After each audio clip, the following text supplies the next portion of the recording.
दोस्तों, ये कहानी उन लोगों की ज़िंदगी से जुड़ी है जो कभी आप ही की तरह थे, लेकिन उन्होंने परेशानियों के आगे घुटने नहीं टेके और अपने कार्यों से इतनी सफलता पाई कि आज वो हमें और आपको प्रेरणा देने योग्य बन पाए।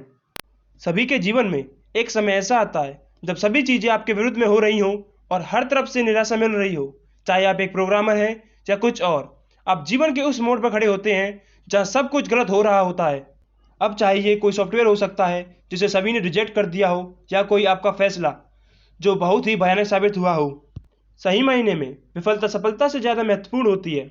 हमारे इतिहास में जितने भी बिजनेसमैन, साइंटिस्ट और महापुरुष हुए हैं, वो जीवन में सफल बनने से पहले लगातार कई बार फेल हुए हैं।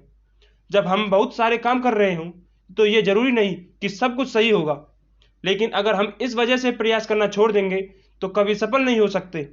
हेनरी फोर्ड, जो बिलीनियर और विश्व प्रसिद्ध फोर्ड मोटर कंपनी के मालिक हैं, सफल बनने से पहले फोर्ड 5 अन्य बिजनेस में फेल हुए थे।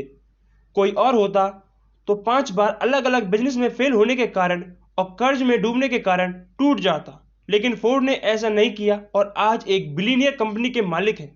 अगर विफलता की बात करें तो थॉमस एल्वा एडिसन का नाम सबसे पहले आता है। लाइट बल्ब बनाने से पहले उसने लगभग 1000 बार विफल प्रयोग किए थे। अल्बर्ट आइंस्टाइन, जो 4 साल की उम्र तक कुछ बोल नहीं पाता था और 7 साल की उम्र तक निरक्षर था, लोग उसको दिमागी रूप से कमजोर मानते थे, लेकिन उसने अपनी थ्योरी और सिद्धांतों के बल पर वो दुनिया का सबसे बड़ा साइंटिस्ट बना।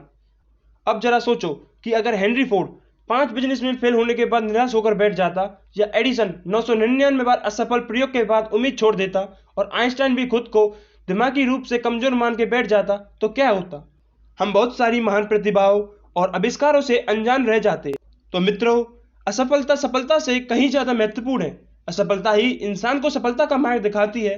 किसी महापुरुष ने बात कही है कि आज सभी लोग अपने भाग्य और परिस्थितियों को कोसते हैं। अब जरा सोचिए, अगर एडिसन भी खुद को अनलकी समझकर प्रयास करना छोड़ देता तो दुनिया एक बहुत बड़े आविष्कार से वंचित रह जाती। आइंस्टाइन भी अपने भाग्य और परिस्थितियों को कोस सकता था, लेकिन उसने ऐसा नहीं किया। तो आप क्यों करते हैं? अगर किसी काम में असफल हो भी गए हों तो क्या हुआ, ये अंत तो नहीं है ना?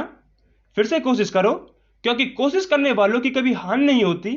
मित्रों, असफलता तो सफलता की एक शुरुआत है। इससे घबराना नहीं चाहिए, बल्कि पूरे जोश के साथ फिर से प्रयास करना चाहिए।